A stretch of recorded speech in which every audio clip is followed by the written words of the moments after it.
एक राजा अपनी प्रजा को देखने के लिए नगर भ्रमण करने निकले हुए थे। वो नगर भ्रमण कर रहे थे, तभी उनके कुर्ते का 2 बटन टूट जाता है। अब वो महल में तो थे नहीं कि तत्काल दूसरा कुर्ता पहन लेते, तो वहीं उन्हें कहीं ना कहीं से दर्जी को ढूंढना पड़ा बटन लगाने के लिए। वहाँ एक दर्जी मिलता है और वो दर्जी से बटन लगवाते हैं।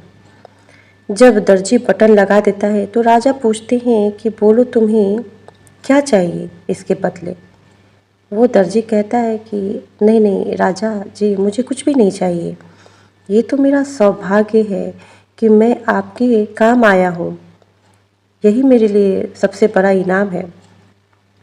फिर भी राजा जी ज़बरदस्ती पूछ रहे हैं कि नहीं नहीं, तुम्हें बताना होगा कि तुम्हें क्या चाहिए। वो सोचता है कि बटन तो 10 रुपये का लगाया है। फिर वो कहता है नहीं नहीं, मुझे क्षमा कीजिए, मुझे कुछ भी नहीं चाहिए, मैंने आपकी बटन लगाई, ये इससे बड़ी खुशी और क्या हो सकती है मेरे लिए। फिर भी राजा जी जोर डाल रहे हैं कि बताओ, तुम जो बोलोगे वो तुम्हें दिया जाएगा। वो ठीक से सोचता है, फिर कहता है, हाथ जोड़ के कहता है कि नहीं नहीं, मुझे कुछ भी नहीं चाहिए इसके बदले। तब राजा अपने मंत्री से कहते हैं कि इसे 2 गांव इनाम में दिया जाए। वो मंत्री और वो दर्जी सोचने लगता है। दर्जी सिर नीचे कर लेता है और सोचता है कि राजा कितने दयालु।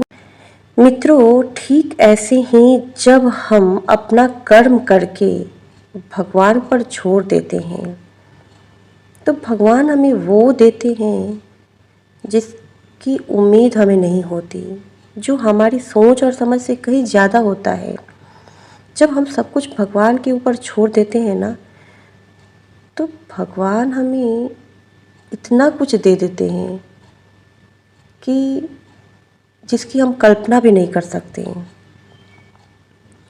इसीलिए हमें कभी भी भगवान से कुछ मांगना नहीं चाहिए। हमें भगवान पे ही छोड़ देना चाहिए कि वो क्या देते हैं। हम मांगेंगे तो अपनी समझ से, वही जितनी समझ होगी उतनी मांग करेंगे भगवान से, वही छोटी छोटी चीज़ें हम मांगते रह जाएंगे। लेकिन जब हम भगवान पे पूरी तरह से सब कुछ छोड़ देंगे, उनको सरेंडर कर देंगे, तो विश्वास कीजिए भगवान इतना कुछ दे देते हैं ना कि आप सोच भी नहीं सकते। राधे राधे, जय श्री कृष्णा।